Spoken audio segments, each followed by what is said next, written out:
Hey there, it's Dream, and today is a little bit of a different kind of video. Instead of being like a super dense information dump with all that kind of stuff, this is going to be more of a talk about what units I'm prepping for Varkyn and why, and basically different alternatives you can use to the team that I've formulated, and all that kind of stuff, and basically why certain characters would be good, why some would be some optimal, how you can get away with doing some for the first half, some for the second half, that kind of thing. I will be spoiling the fight's weaknesses and mechanics, so if that's something that you don't want to hear and you just want to nudge in the right direction on which characters you should be working on, the TLDR for you guys is Sword, Cleric, Ice. Focus on those kind of units and you're going to be good to go. But from here on out, I'm going to be a little bit more explicit and a little bit more in depth, so click out now, there's your warning, yada yada yada. So first things first, we're going to start off with the weaknesses for both his ads and for himself. Our first ad, a dancer ad, is weak to Spear, Bow, Tome, and Ice. And the second ad is weak to Sword, Spear, Bow, and Light, with Varkyn himself being weak to Sword, Staff, and Ice. So they have a lot of shared weaknesses, but not all of them translate the whole way through the fight. And so the way that I've decided to break this down for my composition is that in every single row, I have at least one unit that can be useful for either the first half, the second half, or both halves of the fight. So to get right into that, the first half of the fight is going to be you killing the ads along with whittling Varkyn himself down to around 50% HP. This is what most people consider the first phase of the battle and most likely the easiest. There's a lot of incoming damage and incoming debuffs. However, if you mitigate these with buffs of your own, and you have a double healer setup like I'm working with for my first clear, then you should be good to go during phase 1, at least on the staying alive side of things. And then we have our game plan for how we're going to deal with the ads. As you can see here, I've included both Scarecrow and Haanit, which both have AoE multi-hit arrow abilities. They're going to be the primary shield shavers for my ad phase. These two paired up are absolutely insane. Together, they have a chance to shave anywhere from 7 to 9 shields per turn. Along with having good follow-up nukes once the enemies are broken, these were the two that I chose to take as my ad slayers. However, they are both units that fall off dramatically after that first phase is over. Meaning that in their rows, I have units that I'm going to swap out to be their replacements for the second half of the fight, being Millard and Sophia. Now the reason that I have Millard as my healer for the second half of the fight actually isn't because he has staff attacks to break Varkyn's shields.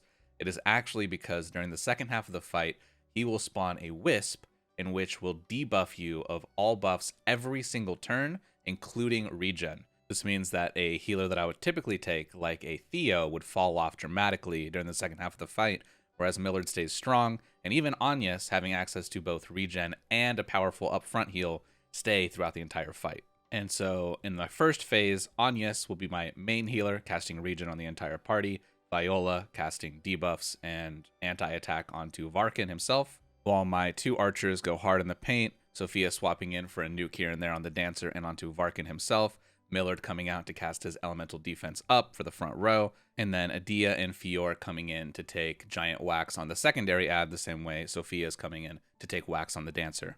And so that's an overview of what my game plan is for phase 1, all things going according to plan. So I touched on it a little bit earlier, but I'm going to go a little bit more in depth now.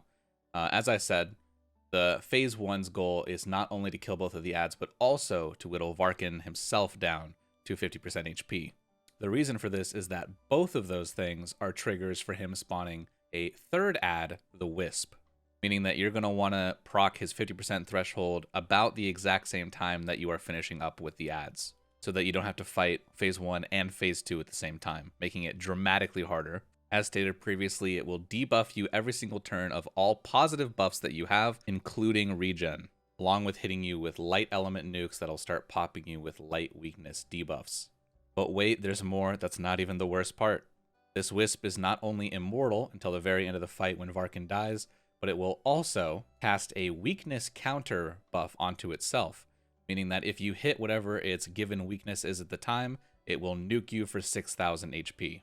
And throughout the fight, it randomly swaps to Varkyn's weaknesses, effectively ending any dream of using random target or AoE abilities during the second half of the fight. So you kind of want to go into this with the Tiki and Glossom mindset of knowing what their hard phase is, trying to stop him right before he procs it, and then getting a good chunky nuke and break onto him right before he goes into it to not only delay it a few turns, but also so that you can get him really, really low, hopefully into the red by the time the real mechanics start being a problem for you in the fight. I've seen this accomplished through killing the dancer ad first, and then leaving the second ad relatively low and in the red, so he's easily nukeable with a sword character or with a spear or a bow character, and whittling Varkyn himself down with single target shield shaves and nukes. So now let's talk about my personal game plan for phase 2. Ideally, like I just said, I'm blowing my load right around 50% and knocking him down to hopefully 25% or below. My sword waifus hit hella hard, and so I'm relying on them for that. Haanits will become a 3 BP auto attack slave so that she can break 4 shields by herself. Viola will constantly upkeep both of her debuffs, along with having access to a 2-hit fire shield crack. Fior having a sword attack that gives defense down, along with having a triple hit for breaks and for nukes. And then Adia also having a triple hit that nukes really hard, and a heal hit if needed be. Millard will probably be casting heals almost every single turn during this phase. However, on turns that I can get away with it, I will be swapping Millard to my Haanit and using the Linde Beast skill for the sweeping sword attack for a nuke. As far as I'm aware, this skill cannot be countered by the wisp, even if it is countering sword, because it is a beast summon skill. So the thing it would be countering is immortal in the first place as well. And of course, Sophia, our Ice Queen, absolutely giving it to him the entire fight with her triple hit, but unfortunately not being able to reliably keep her ice debuff up as it is random target. And if we touch that wisp, our ass is grass. But yeah, that's the overall game plan. You can see that I have an idea for every single unit that I'm bringing, and they are either extremely useful in one of the halves, or really useful in one and semi-useful in the other. Also lined them up into rows and with partners that hopefully can achieve full uptime usefulness on every single row, every single turn, regardless of what phase I am in. If my sword waifus are low on SP, they both have units behind them that are effective in both phases. Haanit, who is useful in both phases, being paired with someone who is more useful in the second phase where she is less useful. And of course, Scarecrow being our insane nuker for the first half, and Sophia being our insane nuker for the second half. Now, I have never played JP. I've never done this fight myself before, but this is just my general idea of how I want to deal with the mechanics, and the best prep that I can do is leveling these characters, taking them to the triple Guidestone hunts that are currently going on this week, and getting them as prepped as possible, getting them in all magic defense up, hat, and armor, meaning that I had to go back and farm an extra 4 of those for each of those slots, because this is an extremely magic damage involved fight, and almost every skill either being a random target or an AoE, meaning that tanks are not effective this fight. And of course, my entire roster will be rocking the Sacred 4 weapons, as they are best in slot across every class right now, and we've had more than enough time to make specifically 8 weapons of any kind we choose. Now, I know that my particular composition for this is very 5-star heavy, and it's unrealistic that most players have access to all of these units, so let's start talking about replacements that can be slotted in if you're going for my general game plan. First, let's start off with our mob slayers. Of course, I'm using Haanit and Scarecrow to be my slayers, but there are 4-star versions of these archers that you can use that effectively do most of the same job. They aren't going to shave shields as fast or nuke as hard, however, they do have the same kinds of versatility. First is Mommy Camellia, who has a 2-hit AoE bow attack, along with a single target nuke, and Lucetta, who has access to a 1-hit AoE bow, along with a 3-hit single target bow, and access to ice skills for later on in the fight, being a 1-hit ice nuke and a 2-hit ice AoE. Both of these options are valid archers, and had I not had either Scarecrow or Haanit, one of them would probably be in the place of one of those. Now, there's another angle we can look at this from, and that is that both ads are also weak to spear, meaning that we have a plethora of merchants that can also fill our ad slaying slots. God, say that 5 times fast. Our first option is Gilderoy, the 5-star merchant. He has access to a 2-hit single target spear and then a giant 1-hit nuke. He's definitely a strong unit that'll come through and do good damage to broken units for a good nuke damage. However, he's not the best at shaving shields, and he's pretty useless during phase 2 of the fight entirely. Next, we have Tressa, who's kind of in the same boat. She has access to a 3-hit spear that acts also as a nuke, but realistically, during the second half of the fight, she's just going to be a donate BP mule. However, we do have a brand new 5-star merchant, Cardona, that came out this week, and she is basically geared for this entire fight. She has a 3-hit AoE spear for the ads, and then she has a 2-hit ice nuke for the second half of the fight. However, with it being AoE, along with her other ice attack being 4-hit ice random target, you can't reliably use it every single turn during phase 2, because of course the wisp will be routinely countering against ice attacks. And then to get into 4 stars, we have Helga, who is kind of a lesser version of Cardona. Basically has a 1-hit AoE spear and a 1-hit single target ice nuke. Neither of these are particularly powerful, but at least can be useful in both sides of the fight. But I believe that Lucetta is just a straight upgrade to her. And then we have our Giga Chad merchant Barad, who is an amazing ad slayer for this fight.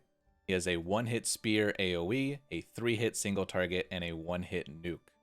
Good potencies all around on all 3 of these hits. However, just like Scarecrow, he falls off completely during the second half of the fight. So overall, my next best choices that I would take in replacement of my Scarecrow and my Haanit and how I'm using them is in Scarecrow's slot, I would either have Cardona or Barad, and then in Haanit's slot, I would have Lucetta. Next, let's talk about my healers, Millard and Agnes. If you do not have a Millard, Ramona is just the 4-star version of Millard, has almost every single one of his abilities, but also has access to a single target ice nuke, which will be very useful in the second half of the fight on turns that you can get away with not healing. Now, if you do not have Agnes, what's wrong with you?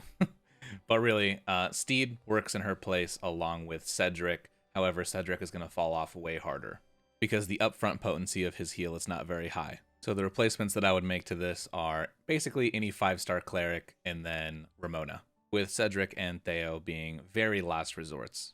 And then in terms of Sophia, we only really have 2 ice mages in this game, Sophia and Azlight.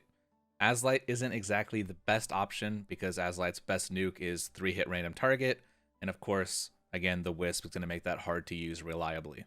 Azlight does have access to a 20% ice res down debuff though, making her a good pick if you're going to have multiple secondary ice nukers on your team. These being units like Lucetta, Cardona, and Ramona. She's also a unit you could just bring alongside Sophia if you do have Sophia, in replacement for one of the sword characters that I use in my comp.